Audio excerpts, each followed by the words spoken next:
નમસ્કાર દર્શક મિત્રો, બ્રેકિંગ ન્યૂઝમાં આપનું હાર્દિક સ્વાગત છે. આપ જોઈ રહ્યા છો ગુજરાત ન્યૂઝ 24. હાલમાં જ્યારે સરકારની મુહિમ ચાલી રહી છે એક પેડ માં કે નામ, તેવા સંજોગોમાં ડભોઈ તાલુકાના વઢવાણ તળાવમાં 8 વૃક્ષો કાપી નાખતા ગ્રામજનોમાં આક્રોશ. પર્યાવરણ પ્રેમી ઈશ્વરભાઈ મણીલાલ વસાવાએ જણાવ્યું હતું કે 8 ઝાડ પક્ષીઓ માટે આશીર્વાદ સમાન હતા. દેશ વિદેશના પક્ષીઓ તેના પર બેસતા હતા. લાકડા ચોરોને પકડવા માટે ગ્રામજનોની માંગ ઉઠવા પામી છે. પર્યાવરણ દિવસે જ વિનાશ. ડભોઈ તાલુકાના વઢવાણા તળાવમાં પક્ષીઓના આશરા સમાન 8 મોટા વૃક્ષોનો શોધ વળી ગયો છે. ડભોઈ વિશ્વભરમાં 5 જૂનને વિશ્વ પર્યાવરણ દિવસ તરીકે ઉજવવામાં આવે છે, જ્યાં કરોડો રૂપિયાના ખર્ચે વૃક્ષારોપણના કાર્યક્રમો થાય છે.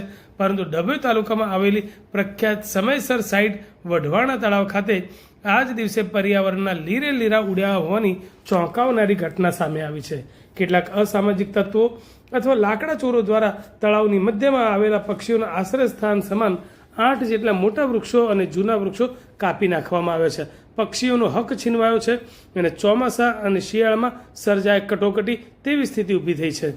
ડભોઈ તાલુકાના વઢવાણા તળાવ એ માત્ર જળાશય નથી, પરંતુ દેશ વિદેશથી આવતા હજારો યાયાવાર પ્રવાસી પક્ષીઓ માટેનું એક સુરક્ષિત ઘર છે.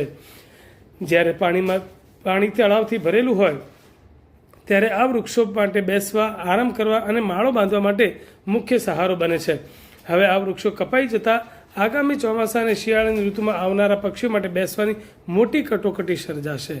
મોટો પ્રશ્ન એ ઊભો થાય છે કે તળાવની સુરક્ષા અને દેખરેખ માટે વન વિભાગ અને સ્થાનિક તંત્ર તૈનાત હોવા છતાં તળાવની વચ્ચોવચ્ચ આટલા મોટા વૃક્ષો કપાઈ ગયા અને કોઈને ખબર પણ ન પડી. આ સુરક્ષા વ્યવસ્થા સામે મોટા સવાલો ઊભા કરે છે અને તંત્ર સામે ઉઠતા વેધક સવાલો ઊભા થાય છે. લોકો પૂછી રહ્યા છે કે ક્યાં છે વન વિભાગની વોચ તળાવની આસપાસ? સતત દેખરેખ રાખવાનો દાવો કરતા અધિકારીઓ આ ઘટના સમયે ક્યાં હતા? આટલા મોટા 8 વૃક્ષો કાપીને લઈ જવા એ કોઈ એક માણસ કે અમુક મિનિટોનું કામ નથી. શું ત્યાં રહેતા લોકોને કોઈ ખબર જ ના પડી? પગી કે અધિકારીઓને ગુનેગારો સામે ક્યારે થશે એક્શન? પર્યાવરણ પ્રેમીઓમાં ભારે આક્રોશ છે કે આ ગુનાહિત કૃત કરનારા અસામાજિક તત્વોને ક્યારે પકડવામાં આવશે.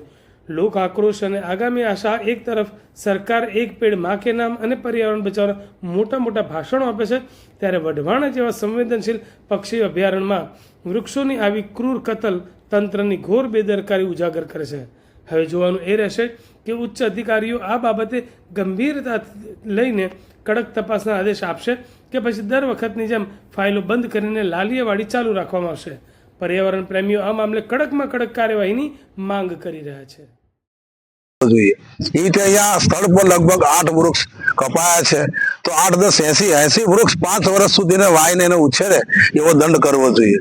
તો આવા પ્રકૃતિ વિરોધી માનસિકતા ધરાવતા લોકોને ખરેખર એમને દંડ મળવો જ જોઈએ, સજા મળવી જ જોઈએ.